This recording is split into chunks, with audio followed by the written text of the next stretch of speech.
जय श्रीकृष्ण बंधु माने आपण माने देखिथिबे कि सर्वदा पूजा पाठ करुथिबा लोक मानंकु सबुबेले अधिक दुख मिली थाए। किंतु देखिबे जेउठी गोटे नास्तिक व्यक्ति जे कि भगवानंकर पूजा पाठ आद्यम करे नहीं, भगवानंक पाखको केबे भी जाए नहीं, किंतु से सबुठारु अधिक सुखी जीवन काटी थाए। बेले बेले आमको यही सब जिनस देखिले लागे कि भगवान को डाकिबा पूजार्चना करिबा कौन भूल अटे, भगवानंकर न्याय कौन भूल अटे। जेउठी जणे सबु किछि पूजा पाठ करी दुखरे रहुछि, आर पटरे आउ जणे किछि न करी भी बहुत आनंदरे जीवन अतिबाहित करुछि। किपरि बंधु माने एहा कौनसी कहानी नुहे, एकांत सत्य कथा अटे। भगवान श्री कृष्ण श्रीमद् भागवत गीतारे एहार उत्तर बहुत सरलतार सहित देइछन्ति। चालंतु जानिबा सेही विषय रे। बंधु माने कथा हेउछि द्वापर जुगर। दिने भगवान श्रीकृष्ण एवं अर्जुनंक मध्यरे कथोपकथन चली थाए। अर्जुन पचारिले श्रीकृष्णंको कि हे माधव, एही संसार रे जे अधिक पूजा पाठ करती तांको जीवन रे अधिक दुख आसी थाए एवं सेमाने सर्वदा अधिक दुश्चिंतारे रही थांती। एहार पछरे कारण कौन रही थाए? जेते बेले कि अन्य पटरे जेउ माने भगवानंकर नाम करिबा पूजा पाठ करिबा तो दूरर कथा, भगवानंक स्मरण मात्र भी करती नहीं, सर्वदा खराब कामरे लिप्त रुहंती। सेमाने सर्वदा सुखरे एवं खुशीरे रही थांती तांको जीवन रे। एहार पछर रहस्य दयाकरी मते बुझाई दियंतु हे माधव। एहा सुनी भगवान श्रीकृष्ण गोटे कहानी माध्यमरे अर्जुन को उत्तर दियंती कि हे अर्जुन, जणे गुरुंकर दुई जण शिष्य थिले। दुई जण जाक विद्वान थिले, किंतु दुई जनक भितरे फरक एतिक थिला कि जणे भगवान को मानिला वाला थिले तो आरपटे आउ जणे नास्तिक थिले। जणे थिले कि भगवानंकर नाम कीर्तन जेउठारे हेउथिला सेठाको जाई भगवानंक नाम ध्यान करुथिले, तो आउ जणे शिष्य आरपटे एही सब जिनिसरु दूररे थिले, मदमाश्चर्यरे बुड़ीकी रहुथिले। समस्त खराब स्वभाव द्वितीय शिष्य जनकर थिला। गोटे दिन एमिति हेला कि सेही द्वितीय शिष्य जनक मद्यपान करी चाली चाली रास्तारे गाली गुलज करी निज घर को जाउथिले। अचानक सेही रास्तारे तांको टंका भरा ब्यागटे मिलिगला। तो तांकर खुशीर ठिकଣା रहिला नहीं। से जोरे पाटी करी समस्तंको एही कथा कहिबाकू लागिले कि देख, मते आजी टंका भरा ब्यागटे मिलिला, मो जीवन बदली गला। सेही टंकारे मो जीवनर सबु किछि करि परिबी। अन्य पटे प्रथम शिष्य जनक मंदिररु पूजा करी फेरुथिबा बाटरे तांकर पादरे कंटाटिए फुटिगला। तांकर पादरु रक्त बहुथाए। तांको कष्ट हेउथिबा समय रे द्वितीय शिष्य जनक सेठी पहुँची गले एवं कहिले, तमे सिए ना जे सबुबेले भगवानंक पूजा पाठ करंती, किंतु तुमको मिलुछि कौन? मोते देख, मु केबे मंदिर जिबा तो दूरर कथा, केबे भी भगवान को स्मरण मात्र भी करेनी।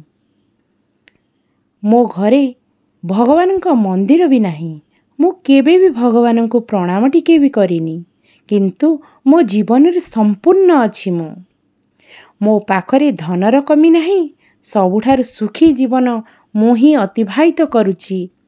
एहा सुनी क्षणक पाई एही प्रथम शिष्य जनक मने मने भाबिले कि से ठीक कहउछंती कि से तो केते भलरे अछंती, तांकर जीवन रे खुशी रे अछंती।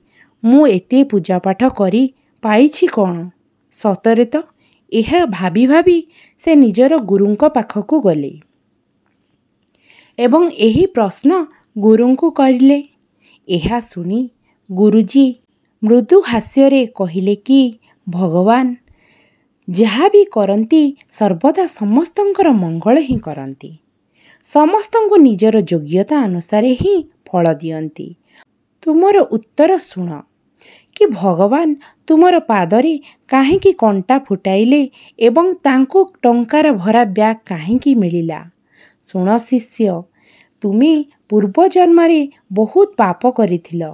ତୁମର ଆଜି ମୃତ୍ୟୁ ହେବାର ଥିଲା, କିନ୍ତୁ ଭଗବାନ ତୁମର ପାଦରେ ଗୋଟିଏ ଛୋଟ କଣ୍ଟା ଫୁଟିବାକୁ ଦେଲେ, କାରଣ ତୁମେ ଭଗବାନଙ୍କର ପୂଜାର୍ଚ୍ଚନା ସାରି ମନ୍ଦିରରୁ ଫେରୁଥିଲ ତ ତୁମେ ବଞ୍ଚିଗଲ, ମୃତ୍ୟୁ ମୁଖରୁ ଫେରିଆସିଲ ଶିଷ୍ୟ। ଏହି ଗୋଟିଏ କାରଣ ଅଟେ କି ତୁମର ମୃତ୍ୟୁ ନ ହୋଇ କେବଳ ଗୋଟିଏ କଣ୍ଟା ଫୁଟିଲା ତୁମ ପାଦରେ ଏବଂ ତୁମେ ବଞ୍ଚିଗଲ। ସେପଟେ ତୁମର ମିତ୍ର ପୂର୍ବ ଜନ୍ମରେ ସେ ଜଣେ ସନ୍ଥ ମହାପୁରୁଷ ଥିଲେ, ସେଥିପାଇଁ ଆଜି ତାଙ୍କର ଭାଗ୍ୟ ବଦଳିବାର ଥିଲା। ସେ କରୋଡ଼ କରୋଡ଼ ସମ୍ପତ୍ତିର ମାଲିକ ବନିବାରେ ଥିଲେ, କିନ୍ତୁ ଏହି ଜନ୍ମରେ ସେ କୌଣସି ବି ଭଲ କର୍ମ କରିନାହାନ୍ତି।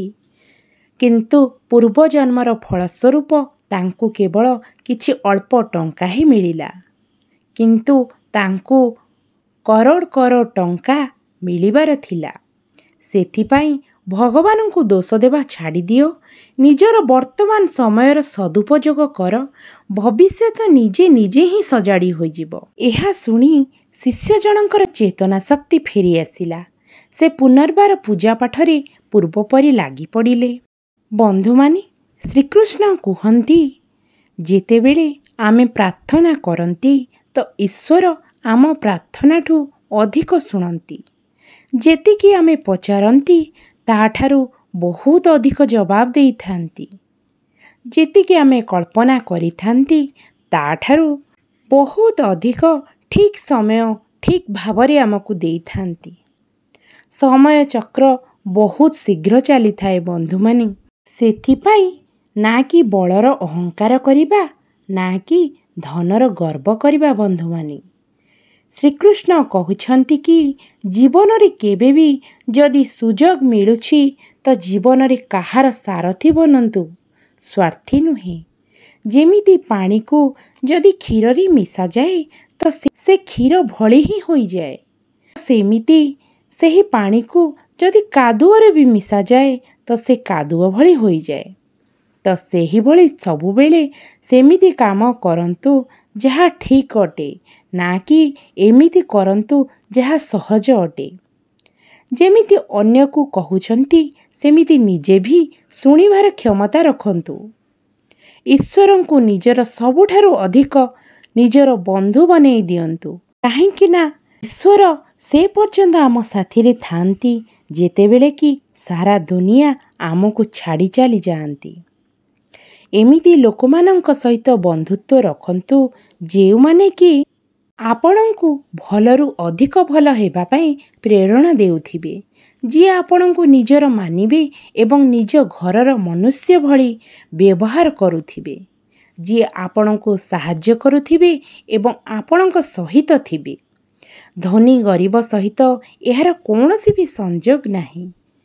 କାନ୍ଦିବାର ଥିଲେ ବି ମହଲରେ ବି କାନ୍ଦନ୍ତି ଏବଂ ଭାଗ୍ୟରେ ହସିବାର ଥିଲେ ଛପର ଘରେ ବି ଜଣେ ଖୁସିରେ ରହିପାରିବ।